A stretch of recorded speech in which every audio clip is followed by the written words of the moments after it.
Böhm-Bawerk's Criticism of Marx by Rudolf Hilferding.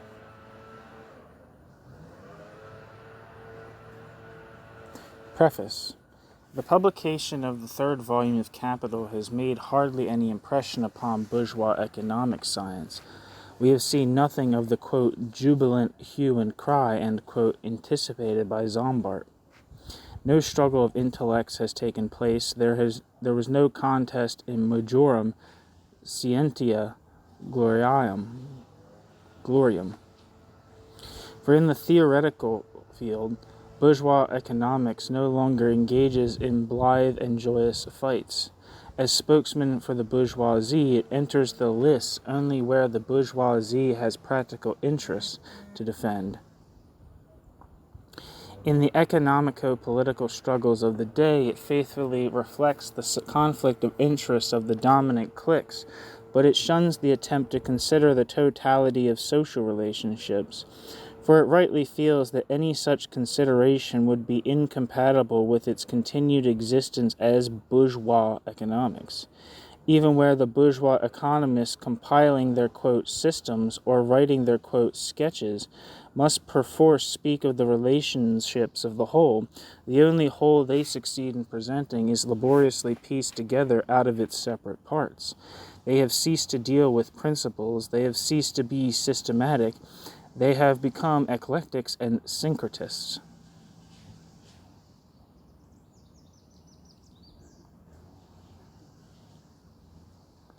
Dietzel, author of the Theoretische Sozialökonomie, is perfectly logical when, making the best of a bad business, he raises eclecticism to the rank of a principle. The only exception is the psychological school of political economy. The adherents of this school resemble the classical economists and the Marxists in that they endeavor to apprehend economic phenomena from a unitary outlook. Opposing Marxism with a circumscribed theory, their criticism is systematic in character, and their critical attitude is forced upon them because they have started from totally different premises. As early as 1884, in his Capital and Interest, Böhm-Bawerk joined issue with the first volume of Capital, and soon after the publication of the third volume of that work, he issued a detailed criticism, the substance of which was reproduced in the second edition of his Capital and Interest. He believes he has proved the untenability of economic Marxism and confidently announces that, quote, the beginning of the end of the labor theory of value, end quote, has been inaugurated by the publication of the third volume of Capital.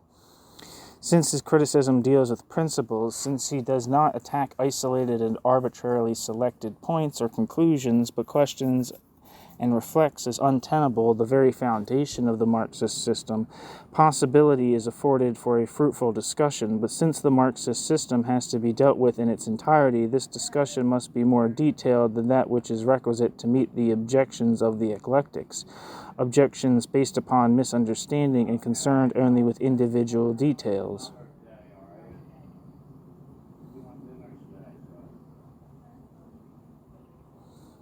Chapter 1. Value as an economic category.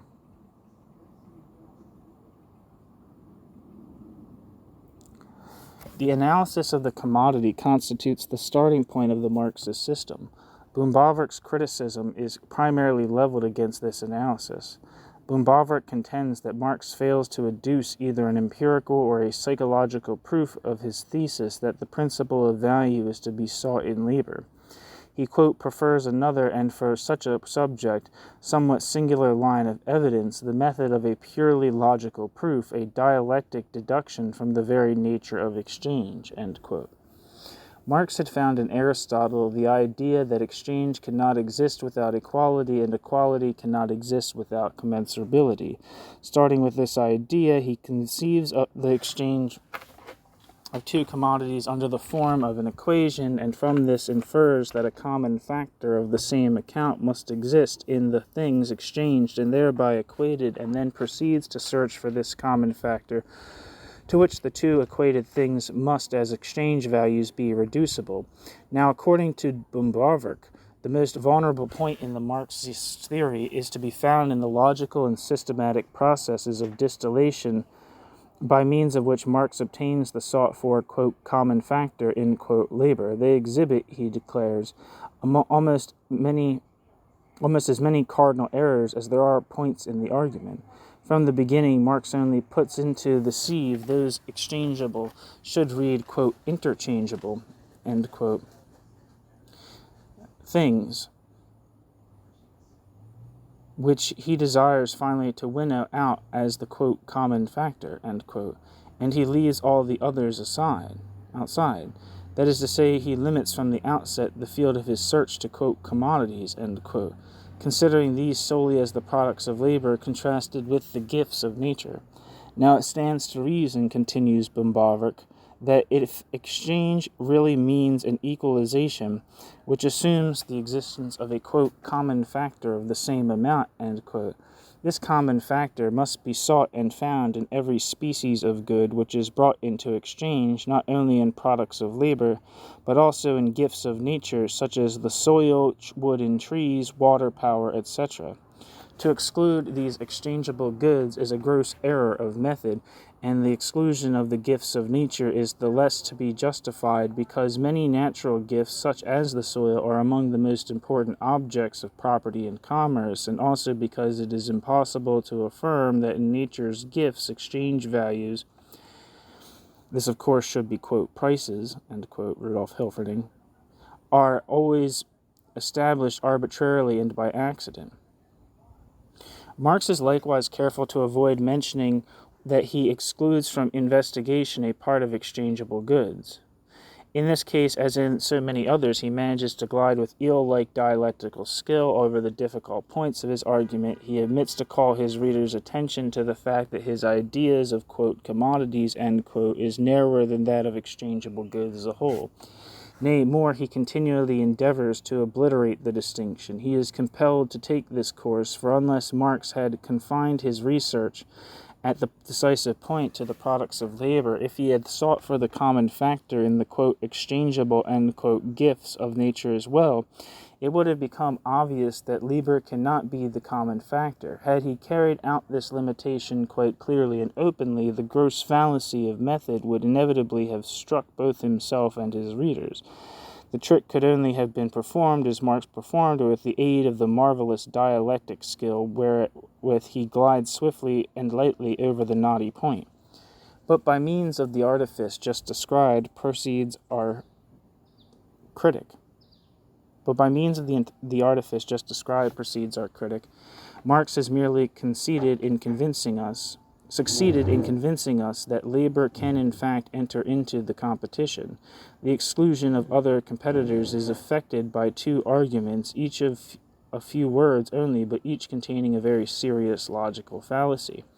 In the first of these, Marx excludes all, quote, geometrical, physical, chemical, or other natural qualities of the commodities, end quote, for their, quote, physical qualities claim our attention only insofar as they affect the utility of the commodities, make those commodities use values. On the other hand, the exchange relation of commodities is evidently characterized by the abstraction of their use values, end quote, because, quote, within this relation, the exchange relation, one use value is as good as another, provided only it be present in the proper proportion, end quote.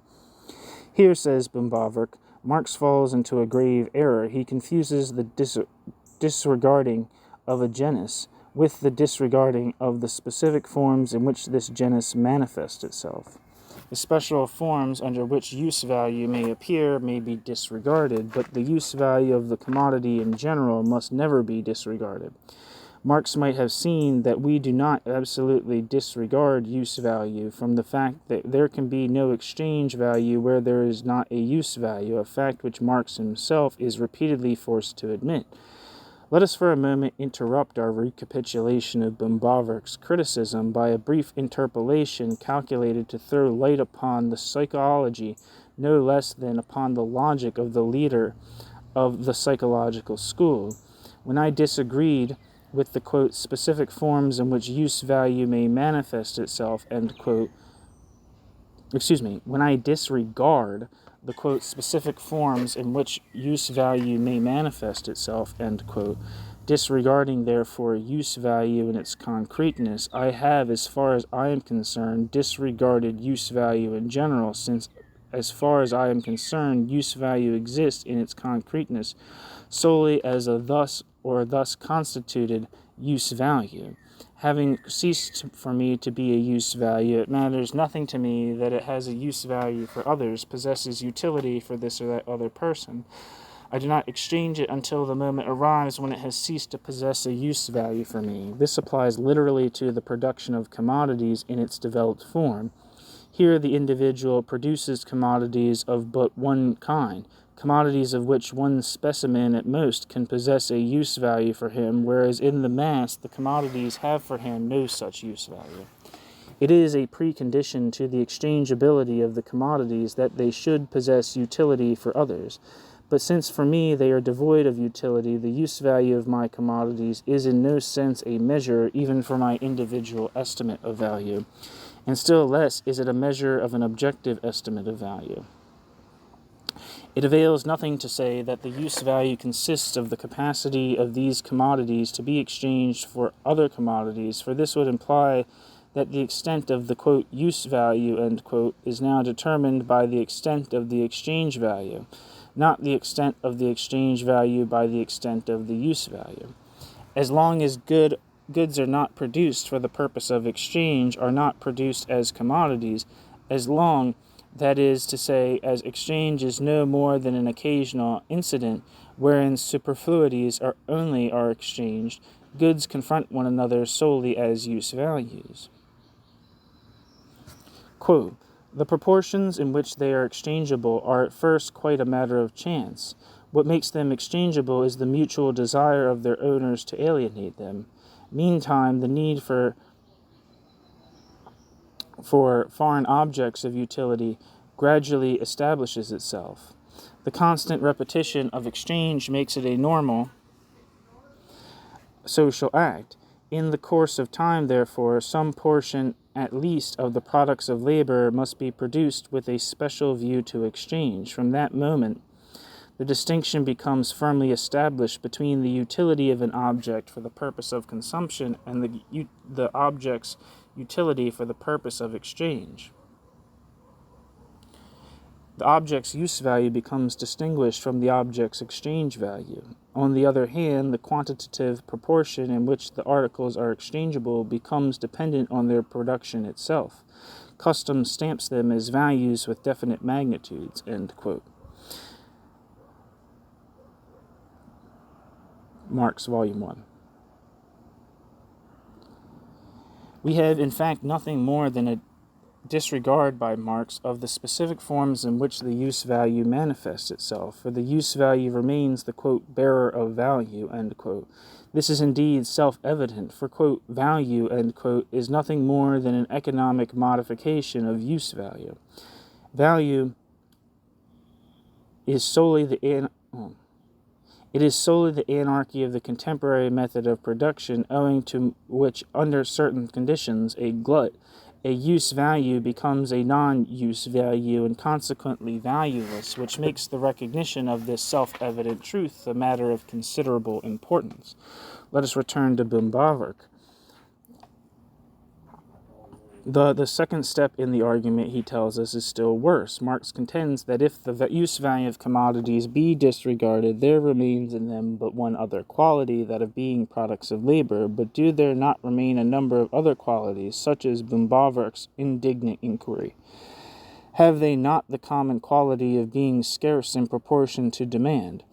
Is it not common to them to be the objects of demand and supply, or that they are appropriated, or that they are natural products? Is it not common to them that they cause expense to their producers, a quality to which Marx draws attention in the third volume of Capital? Why should not the principle of value reside in any one of these qualities as well as in the quality of being products of labor? For in support of this latter proposition, Marx has not adduced a shred of positive evidence. His sole argument is the negative one, that the use value thus happily disregarded and out of the way is not the principle of exchange value, but does not this negative argument apply with equal force to all the other common qualities overlooked by Marx? This is not all. Marx writes as follows, quote, "Along with the useful qualities of the products of labor, we put out of sight both the useful character of the various kinds of labor embodied in them and the concrete forms of that labor. There is nothing left but what is common to them all. They are reduced to one and the same sort of labor, human labor in the abstract," end quote. But in saying this, he admits that for an exchange relationship, not only one use value, but also any one kind of labor, quote, "is just as good as another, provided only it be present in the proper proportion," end quote.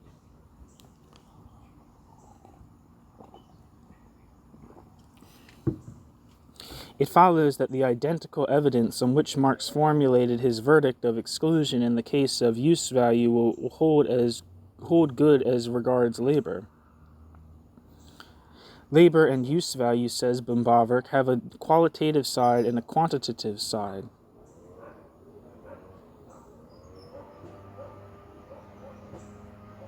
Just as the use value differs according as it's manifested in a table or in yarn, so also does labor differ as carpentry or spinning. And just as we may compare different kinds of labor according to their quantity, so we may compare use values of different kinds according to the varying amounts of use value. It is quite impossible to understand why the very same evidence should result in the exclusion of one competitor and in the assigning of the prize to the other. Marx might just as well have reversed his reasoning process and disregarded labor. Such is Marx's logic, such his method of procedure, as reflected in the mind of Böhm-Bawerk. His procedure, according to the latter, was perfectly arbitrary, although in an utterly unjustified but extremely artful manner he has managed to secure that nothing but the products of labor shall be left to be exchanged. It was impossible for him to adduce even the slightest ground for the contention that the common quality which must presumably be present in the commodities to be exchanged is to be sought and found in labor. Only by willfully ignoring a number of other qualities, only by this utterly unwarranted disregard of use value did Marx attain the desired result. Just as little as the classical economist was Marx in a position to furnish an atom of proof on behalf of the proposition that labor is the principle of value. Böhm-Bawerk's critical question, to which Marx is alleged to have given so fallacious an answer, is the question, what right had Marx to proclaim labor to be the sole creator of value? Our counter-criticism must in the first instance consist of a demonstration that the analysis of the commodity furnishes the desired answer. To Böhm-Bawerk, the Marxist analysis establishes a contrast between utility and the product of labor. Now we fully agree with Böhm-Bawerk that no such contrast exists. Labor must be done on most things in order to render them useful. On the other hand, when we estimate the utility of a thing, it is a matter of indifference to us how much labor has been expended on it.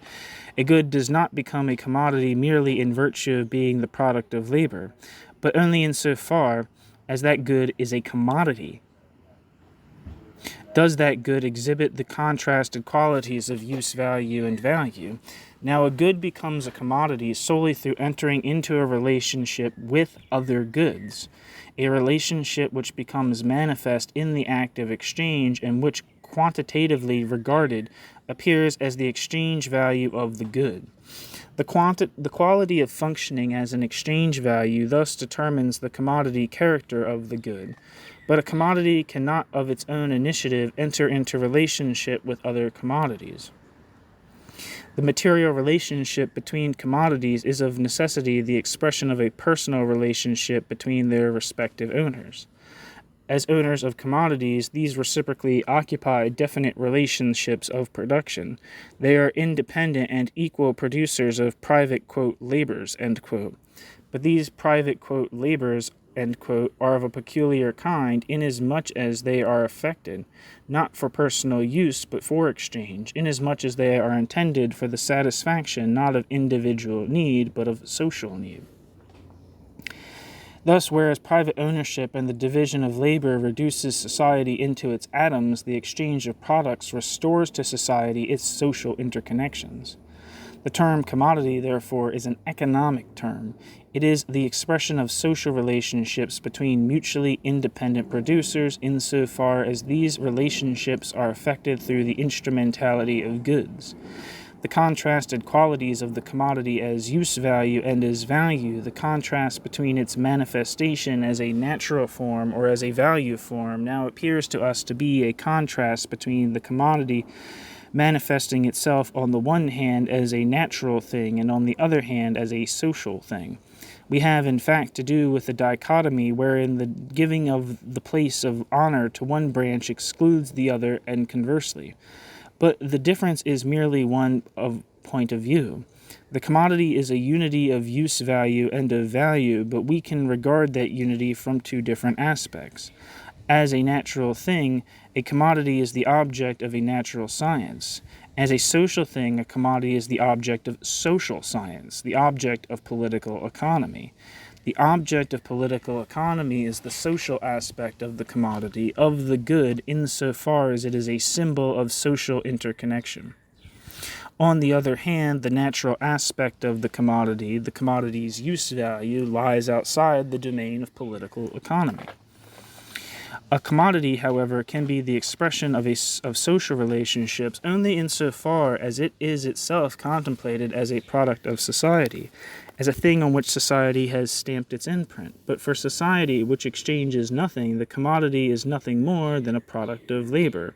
Moreover, the members of society can only enter into economic relationships with one another according as they work one for another. This material relationship appears in its historic form as the exchange of commodities. The total product of labor presents itself as a total value, which in individual commodities manifests itself quantitatively as exchange value. The commodity being, as far as society is concerned, the product of labor. This labor thereby secures its specific character as socially necessary labor. The commodity no longer exhibits itself to us as the product of labor of different subjects, for there must now rather be looked upon these. The commodity being, as far as society is concerned, the product of labor, this labor thereby secures its specific character as socially necessary labor. The commodity no longer exhibits itself to us as the product of the labor of different subjects, for these must now rather be looked upon as simple, quote, instruments of labor, end quote. Economically regarded, therefore, the private, quote, labors, end quote, manifest themselves as their opposite, as social, quote, labors, end quote. The condition which gives its value-creating quality to labor is, therefore, the social determination of the labor. It is a quality of social labor.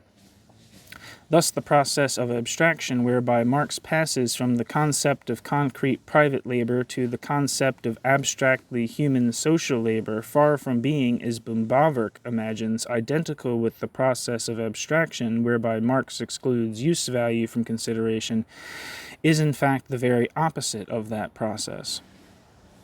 A use value is an individual relationship between a thing and a human being. If I disregard a thing's concreteness, and I am compelled to do so as soon as I alienate the thing so that it ceases to be a use value for me, I thereby destroy this individual relationship, but solely in its individuality. Can a use value be the measure of my personal estimate of value? If, on the other hand, I disregard the concrete manner in which I have expended my labor, it nevertheless remains a fact that labor in general has been expended in its universal human form, and this is an objective magnitude, the measure of which is furnished by the duration of the effort. It is precisely the objective magnitude which Marx is concerned. He is endeavoring to discover the social nexus between the apparently isolated agents of production, social production, and therewith the actual material basis of society is, according to its nature, qualitatively determined by the nature of the organization of social labor. This organization causally determined by economic need, soon acquires a legal juristic fixation. A, quote, external regulation, end quote, of this system constitutes a logical premise of the economic system and furnishes the framework within which the separate elements of the society, the elements which labor and the elements which control labor, mutually influence one another. In a society characterized by the division of labor, and by the division of labor, this relationship appears in the form of exchange, expresses itself as exchange value. The social nexus manifests itself as the outcome of private relationships, the relationships not of private individuals but of private things. It is precisely this which involves the whole problem in mystery. Inasmuch, however, as the thing enters into mutual relations, the private labor which has produced them acquires validity solely in so far as it is an expenditure of its own antithesis, socially necessary labor.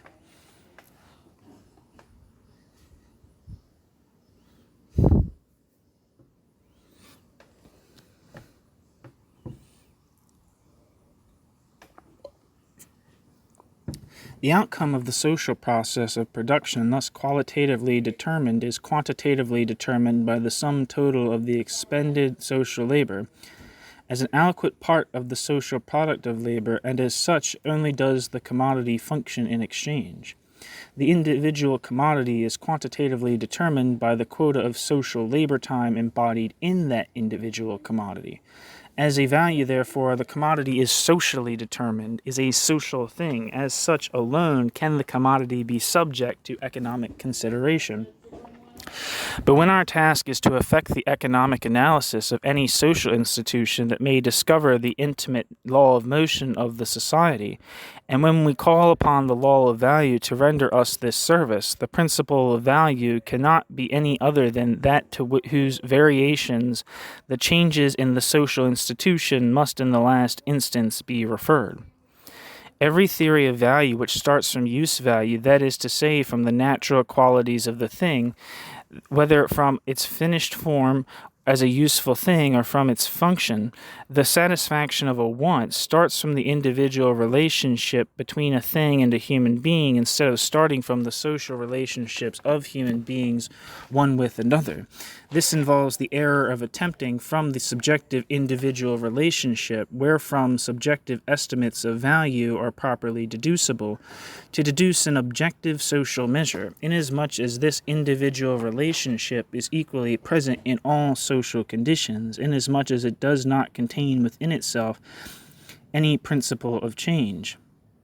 For the development of the wants and the possibility of their satisfaction are themselves likewise determined.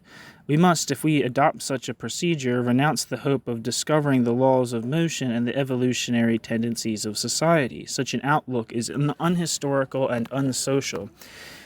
Its categories are natural and eternal categories.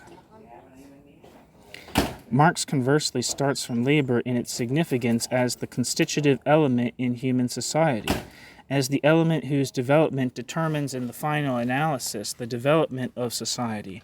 In his principle of value, he thus grasps the factor by whose quality and quantity, by whose organization and productive energy social life is causally controlled. The fundamental economic idea is consequently identical with the fundamental idea of the materialist conception of history. Necessarily so, seeing that economic life is but a part of a historic life, so that conformity to law in economics must be the same as conformity to law in history. To the extent that labor in its social form becomes the measure of value, economics is established as a social and historical science. Therewith, the purview of economic science is restricted to the definite epoch of social evolution wherein the good becomes a commodity. In other words, it is restricted to the epoch wherein labor and the power which controls labor have not been consciously elevated to the rank of a regulative principle of social metabolism and social predominance, but wherein this principle unconsciously and automatically establishes itself as a material quality of things, inasmuch as the outcome of the peculiar form which social metabolism has assumed in exchange, it results that private labors acquire validity only insofar as they are social labors. Society has, as it were, assigned to each of its members the quota of labor necessary to society, has specified to each individual how much labor he must expend.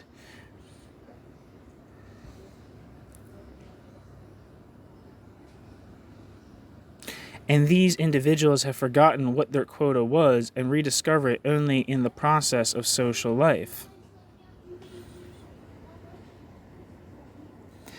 It is therefore because labor is the social bond uniting an atomized society, and not because labor is the matter most technically relevant, that labor is the principle of value and that the law of value is endowed with reality.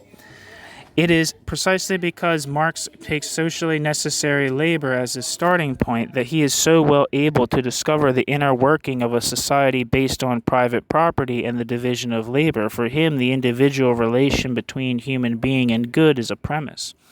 What he sees in exchange is not a difference of individual estimates, but the equation of a historically determined relationship of production. Only in this relationship of production, as the symbol, as the material expression of personal relationships, as the bearer of social labor, does the good become a commodity, and only as the expression of derivative relationships of production can things which are not the products of labor assume the character of commodities. We thus reach Böhm-Bawerk's objection as expressed in his inquiry, how can the products of nature have, quote, exchange value, end quote?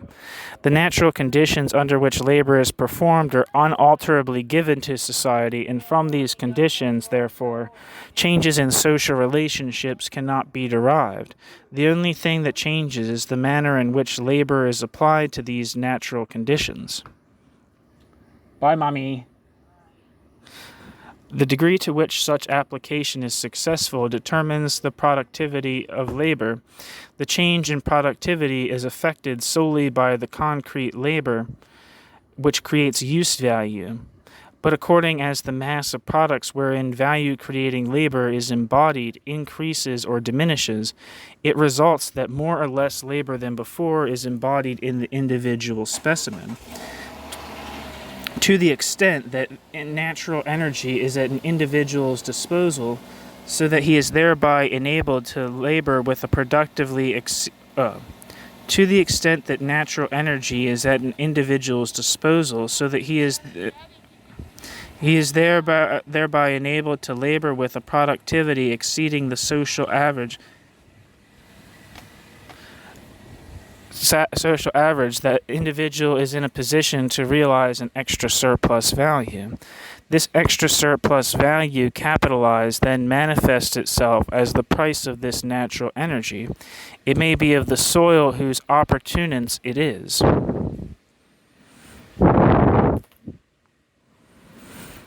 The soil is not a commodity, but in a lengthy historical process. It acquires the characteristics of a commodity as a condition requisite to the production of commodities. The expression, quote, value of land or, quote, price of land are therefore nothing more than irrational formulas beneath which is concealed a relationship of production, that is to say, a relationship of value. The ownership of land does not create the proportion of value which is transformed into surplus profit. It merely enables the landowner to transfer this surplus profit from the manufacturer's pocket to his own. But Böhm-Bawerk, who ascribes to the gifts of nature a value peculiar to themselves, is a prey to the physiocrat's illusion that rent is derived from nature and not from society. Thus Böhm-Bawerk continually confuses the natural and the social. This is plainly shown in his enunciation of the additional qualities common to commodities. It is a strange medley. The fact of appropriation is the legal expression of the historical relationships which must be presupposed in order that goods may be exchanged at all. It is, quote, pre-economic, end quote, fact, though how this should be a quantitative measure remains inexplicable. It is a natural quality of commodities to be natural products, but in no way does this render them quantitatively comparable. Inasmuch further as they are the objects of demand and have a relationship to demand, they acquire a use value. For relative scarcity renders them subjectively the objects of esteem, whereas objectively, from the standpoint of society, their scarcity is a function of the cost of labor, securing therein its objective measure in the magnitude of its cost.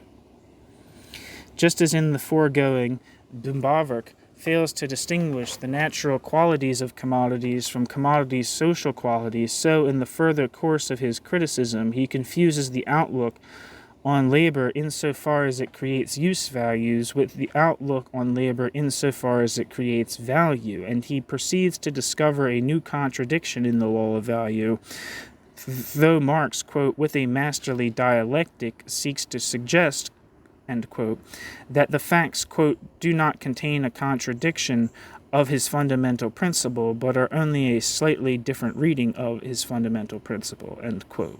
Böhm-Bawerk. Marx declares that skilled labor is equivalent to a definite quantity of unskilled labor. Marx has, however, taught us, says Böhm-Bawerk, that things equated with one another by exchange contain equal amounts of some common factor, and this common factor must be labor and working time, end quote. But the facts before us, he says, do not comply at all with this demand, for in skilled labor, for example, in the product of a sculptor, there is no unskilled labor at all, and still less can we say that the unskilled labor equal to the 5 days' labor of the stonebreaker is embodied in the sculptor's product.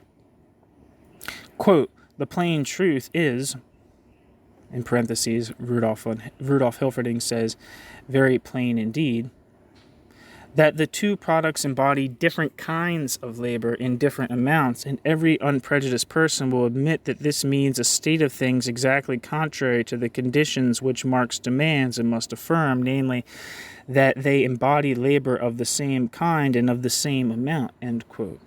Let me parenthetically remark that there is no question here of the, quote, same amount, end quote, no question of quantitative equality. We are solely concerned with the comparability of different kinds of labor, that is to say, with the possibility of expressing those different kinds of labor in terms of some common measure, with the possibility of their qualitative equalization. It is true, continues Böhm-Bawerk, that Marx says, quote, experience shows that this reduction from skilled to unskilled labor is constantly being made. A commodity may be the product of the most skilled labor, but its value, by equating it to the product of simple unskilled labor, represents a definite quantity of the simple unskilled labor alone.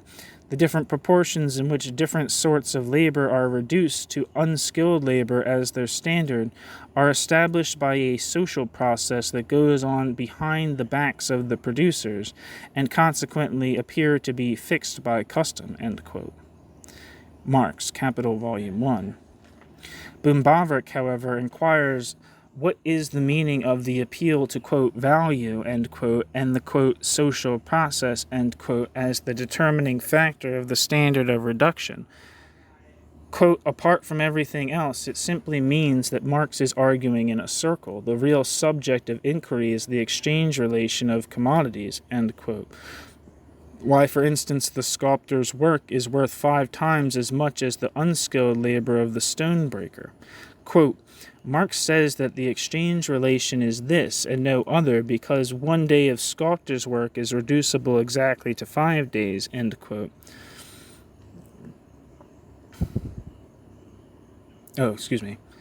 Quote, Marx says that the exchange relation is this and no other because 1 day of sculptor's work is reducible exactly to 5 days unskilled work. And why is it reducible to exactly 5 days? Because experience shows that it is so reduced by a social process, end quote. Böhm-Bawerk. But it is this very process, which requires explanation, where the exchange relationship were the exchange relationship 1 to 3 instead of 1 to 5, quote, Marx would equally bid us accept the rate of reduction as 1 to 3 as the one derived from experience. In short, it is clear that we shall never learn in this way the actual reasons why products of different kinds of work should be exchanged in this or that proportion." End quote. In this decisive point, says the critic, the law of value breaks down. We have here a statement of the familiar difficulty, the difficulty to which others besides Böhm-Bawerk have drawn attention. In the preface to the first volume of Capital, Marx, with his well-known, quote, social optimism, end quote, presupposes, quote, a reader who is willing to learn something new and therefore to think for himself, end quote. This being, I believe, the only unwarranted presupposition Marx ever made, but every thoughtful reader will at the outset feel that there is a gap in the argument, and the void has been indicated by, quote, more or less Marxist, end quote, writers, as by Bernstein, Konrad Schmidt, and Karl Kautsky. Let us regard the matter more closely. First of all, Böhm-Bawerk himself tells us that the difference consists only in this, that in the one case we have to do with skilled and in the other case with others unskilled labor. It is obvious, therefore, that the difference in value of the respective products must depend upon a difference in the labor. The same natural process is in one case the object upon which skilled labor has been expended, and in the other case the object upon which unskilled labor has been expended, and it acquires a different value in the respective cases. Thus there is no logical objection to the law of value. The only question that arises is whether it is necessary to determine the ratio of value between the two kinds of labor, and whether the difficulty of effecting this determination may not prove insuperable. For if we assume a knowledge of the ratio to be indispensable, in the absence of such knowledge, the concept of value will be incapable of furnishing the explanation of economic processes. Let us reconsider Marx's argument. In the passage previously quoted, we read, quote, its value, that is to say the value of the product of skilled labor, by equating it to the product of simple unskilled labor, represents a definite quantity of the latter labor alone. End quote.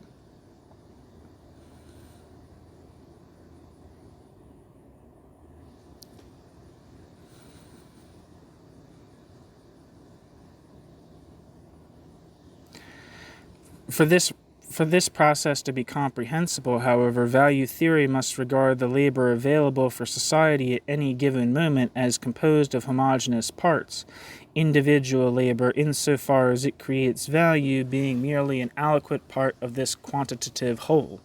But only if I am able to express this whole in terms of some common unit of measurement can I regard it as qualitatively homogeneous. The required unit of measurement is furnished by, quote, simple average labor, end quote, and this is, quote, the expenditure of simple labor power, that is, of the labor power which on the average, apart from any special development, exists in the organism of every ordinary individual, end quote. Skilled labor counts as a multiple of this unit of simple average labor, but what multiple? This, says Marx, is established by a social process that goes on behind the backs of the producers. Now, Böhm-Bawerk will not admit that this appeal to experience is valid and declares that here the theory of value breaks down utterly, for, quote, in what proportion skilled is to be translated into terms of unskilled labor in the valuation of their respective products is not determined, nor can it be determined a priori by any property inherent in the skilled labor itself, but it is the actual result alone which decides the actual exchange relations, end quote.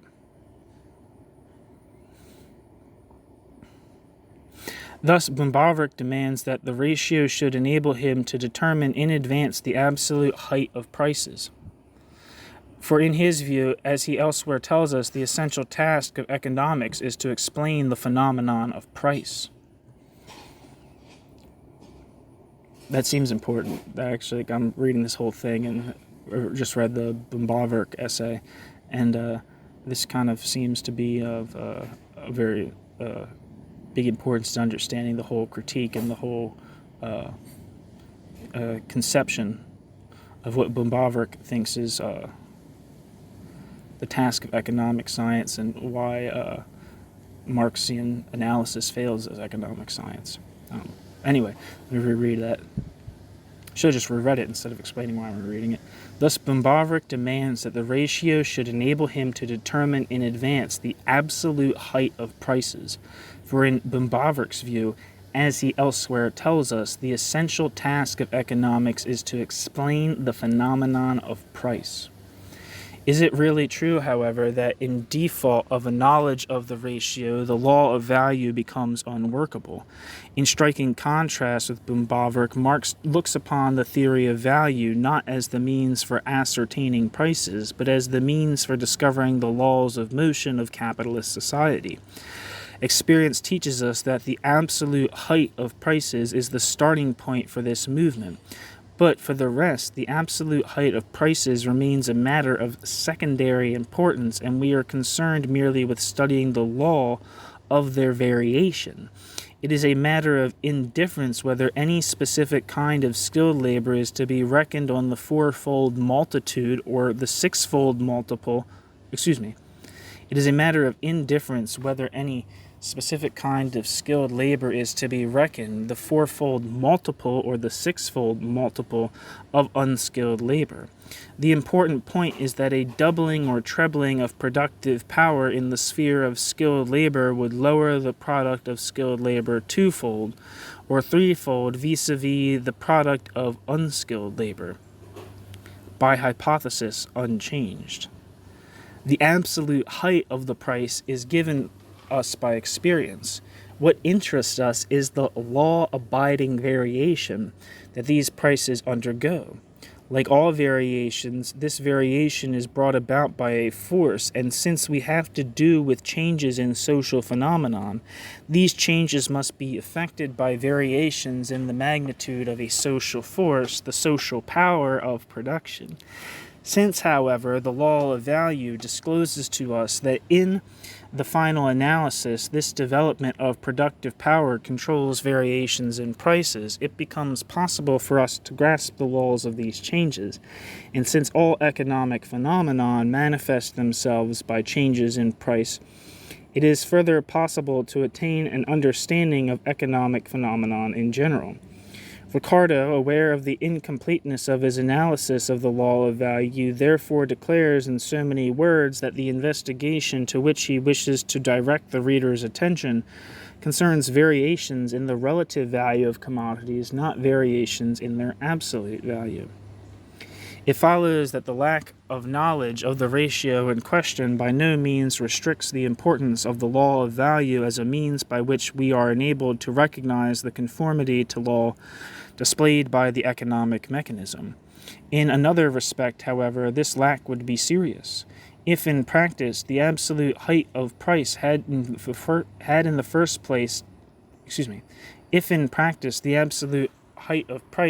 the first instance to be established by the social process, the concept of value would have to contain all the elements which theoretically allow us to apprehend the process whereby society effectuates the reduction of skilled labor to unskilled. Otherwise, this process, which exercises a decisive influence upon the magnitude of value, though it would indeed positively exist and would not involve any contradiction to the law of value, would nevertheless afford an explanation of a part only, and that the most important of economic phenomenon, but would leave unexplained another part, namely the starting point of these variations.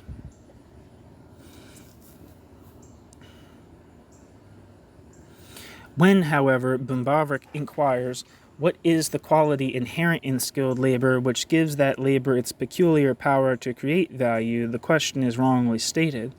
The value-creating quality is not per se inherent in any labor.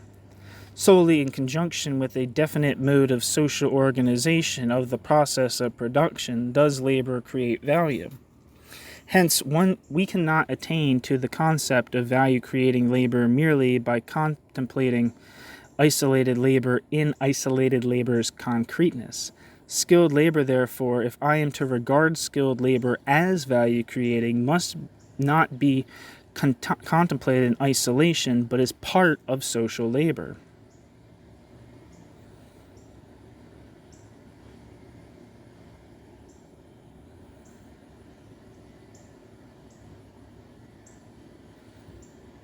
The question consequently arises, what is skilled labor from the social standpoint? Only when we can answer this can we expect to attain to a position from which we shall be able to recognize the principles according to which the aforesaid social reduction can be effected. Manifestly, these principles can be none other than those which are contained in the law of value. But here we encounter a difficulty. The law of value applies to commodities, whereas labor is not a commodity, even though it appears as such when we speak of the wage of labor. Only labor power is a commodity and possesses value. Labor creates value, but does not itself possess value. It is not difficult to calculate the value of a labor power engaged on skilled work. Like every other commodity, it is equal to the labor requisite for its production and reproduction, and this is composed of the cost of maintenance and the cost of training. But here we are not concerned with the value of a skilled labor power, but with the question how and in what ratio skilled labor creates more value than unskilled. We must not deduce the higher value which skilled labor creates from the higher wage of skilled labor power, for this would be to deduce the value of the product from the, quote, value of labor, end quote. It is true that Bernstein proposes to do this and believes that he can justify himself by a quotation from Marx, but if we read the sentence in the context from which Bernstein has torn it, we see that it conveys the precise opposite of which Bernstein wishes to deduce from it. Marx writes, quote, "It has previously been pointed out that as far as the process of producing surplus value is concerned, it is a matter of absolutely no moment whether the labor appropriated by the capitalist be average unskilled social labor or comparatively skilled labor of a higher specific gravity. The labor which, when contrasted with average social labor, counts as higher comparatively skilled labor is the manifestation of a labor power to the making of which higher formative costs have gone, whose production has cost more labor time, and which consequently has a higher value than that possessed by unskilled labor power. Now, whereas the value of this power is higher, it must also be remembered that it manifests itself in higher work and consequently materializes in equal spaces of time in comparatively higher values. Whatever difference in skill there may be between the labor of a spinner and that of a jeweler, the portion of his labor by which the jeweler merely replaces the value of his own labor power does not in any way differ in quality from the additional portion by which he creates surplus value. In the making of jewelry, just as in spinning, the surplus value results only from a quantitative excess of labor, from a lengthening out of one and the same labor process, in the one case of the process of making jewels, in the other of the process of making yarn." End quote. Marx, Capital Volume 1. We see that the question Marx here discusses is how skilled labor can create surplus value despite the high wage, despite, that is to say, the magnitude of the necessary labor. Expressed in fuller detail, the thought in the sentence quoted by Bernstein would read somewhat as follows, quote, "Even though the value of this power be higher, it can nonetheless produce more surplus value because it manifests itself in higher work," end quote, and so on. Marx leaves out the intermediate clause and introduces what follows with the word aber, but, or the word but in English.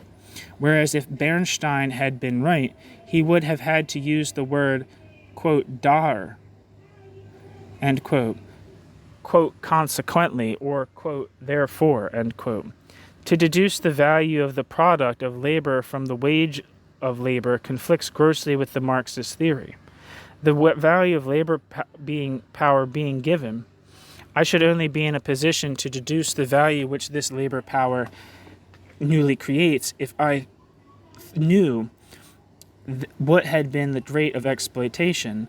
But even if the rate of exploitation of unskilled labor were known to me, I should have no right to assume that the identical rate of exploitation prevailed for skilled labor. For the latter, the rate of exploitation might be much lower. Thus, neither directly nor indirectly does the wage of a skilled labor power give me any information regarding the value which this labor power newly creates. The visage which the Marxist theory would assume if Bernstein's interpretation were to be accepted, and Bernstein himself tells us that in his view the theory would assume an utterly different visage, would possess ironical lineaments which could hardly be concealed. We must therefore endeavor to approach the solution of the problem in a different manner. Average unskilled labor is the expenditure of unskilled power, but qualified or skilled labor is the expenditure of qualified labor. For the production of this skilled labor power, however, a number of unskilled labors were requisite. These are stored up in the person of the qualified laborer. Not until he begins to work are these formative labors more fluid on behalf of society. The labor of the technical educator thus transmits not only value, which manifests itself in the form of the higher wage, but in addition its own value-creating power. The formative labors are therefore latent as far as society is concerned, and do not manifest themselves until the skilled labor power begins to work. Its expenditure consequently signifies the expenditure of all the different unskilled labors which are simultaneously condensed therein.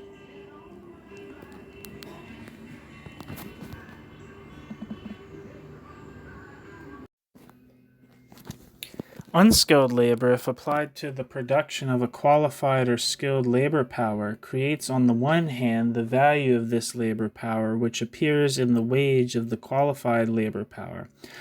But on the other hand, by the concrete method of its application, it creates a new use value, which consists in this, that there is now available a labor power which can create value with all those potentialities possessed by the unskilled labors utilized in its formation. Inasmuch as unskilled labor is used in the formation of skilled labor, it thus creates on the one hand new value and transmits on the other to its product its use value to be the source of new value. Regarded from the standpoint of society, unskilled labor is latent as long as it is utilized for the formation of skilled labor power.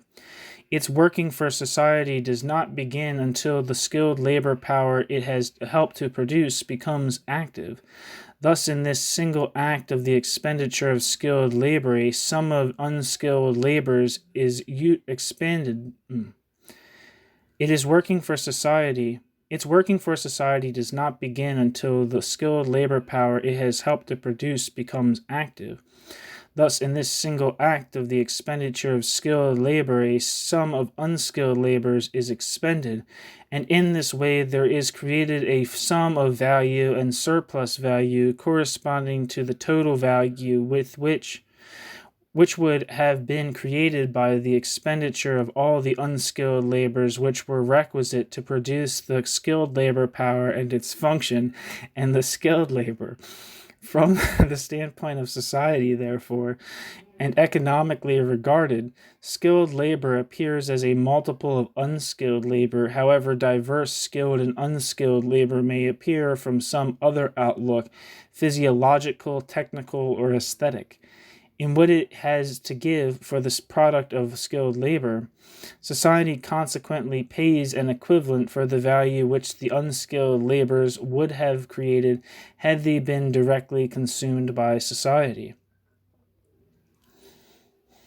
The more unskilled labor that skilled labor embodies, the more does the latter create higher value, for in effect we have numerous unskilled labors simultaneously employed upon the formation of the same product. In reality, therefore, skilled labor is unskilled labor multiplied. An example may make the matter clearer. A man owns 10 storage batteries wherewith he can drive 10 different machines. For the manufacturer of a new product, he requires another machine for which a far greater motive power is requisite.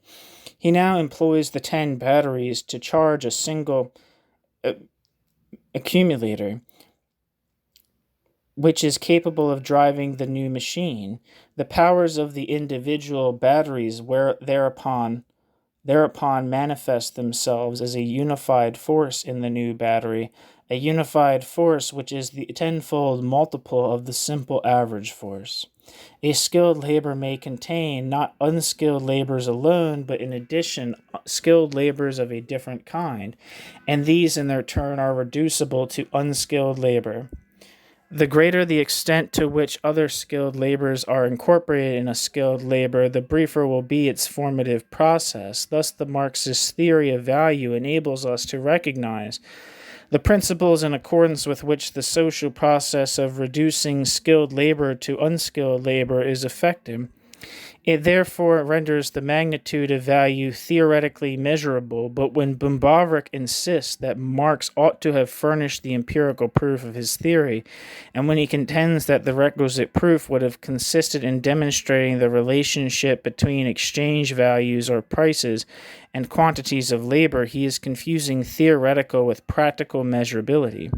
What I am able to determine by experience is the concrete expenditure of the labor requisite for the production of a specified good. How far this concrete labor is socially necessary, how far, that is to say, it has a bearing on the formation of value, I am only able to determine if I know the actual average degree of productivity and intensity which the productive power has required, and if I also know what quantum of this good is demanded by society. This means that we are asking from the individual that which society performs, for society is the only accountant competent to calculate the height of prices, and the method which society employs to this end is the method of competition. Inasmuch as, in free competition on the market, society treats as a unity the concrete labor expended on all producers for the production of a good, and inasmuch as society only pays for labor insofar as its expenditure was socially necessary, it is society which first shows to what degree this concrete labor has actually collaborated in the formation of value, and fixes the price accordingly. The utopia of, quote, labor notes and, quote, constituted value was based on this very illusion that the theoretical standard of measurement is at the same time an immediately practical standard of measurement. Thus, this is the conception in accordance with which the theory of value is regarded, not as a means for, quote, detecting the law of motion of contemporary society, end quote, but as a means of securing a price list that shall be as stable and as just as possible. The search for such a price list led von Buch to a theory which, in order to determine price, needs nothing more than this, a knowledge of the price. But the psychological theory of, quote, value is in no better case.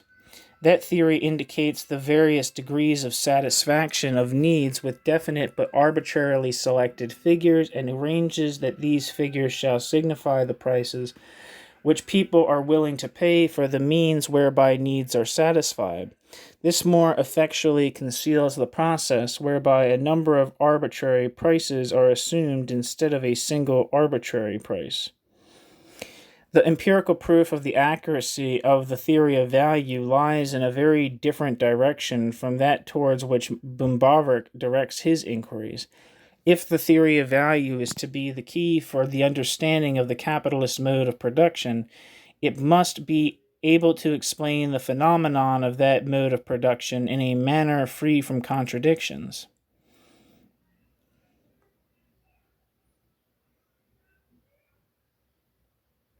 The actual processes of the capitalist world must not conflict with the theory, but must confirm the theory. The actual processes of the capitalist world must not conflict with the theory, but must confirm the theory. According to Böhm-Bawerk, the theory fails in this respect. The third volume of Capital, in which Marx has no longer been able to ignore the actual processes, shows that these actual processes could not be harmonized with the presuppositions of the theory of value. The data of the third volume are in crass contradiction with those of the first volume. The theory is shipwrecked on the rocks of reality, for reality, says Böhm-Bawerk, shows that the value of the law of value has no validity for the process of exchange, seeing that commodities are exchanged at prices which permanently diverge from the value of the commodities. In the discussion of the problem of the average rate of profit, the contradiction becomes obvious. Marx can solve this problem only by the simple abandonment of his theory of value. This reproach of self-contradiction has become a commonplace of bourgeois economics since it was made by Böhm-Bawerk. When we are criticizing Böhm-Bawerk, we are criticizing the representatives of bourgeois criticism of the third volume of Capital.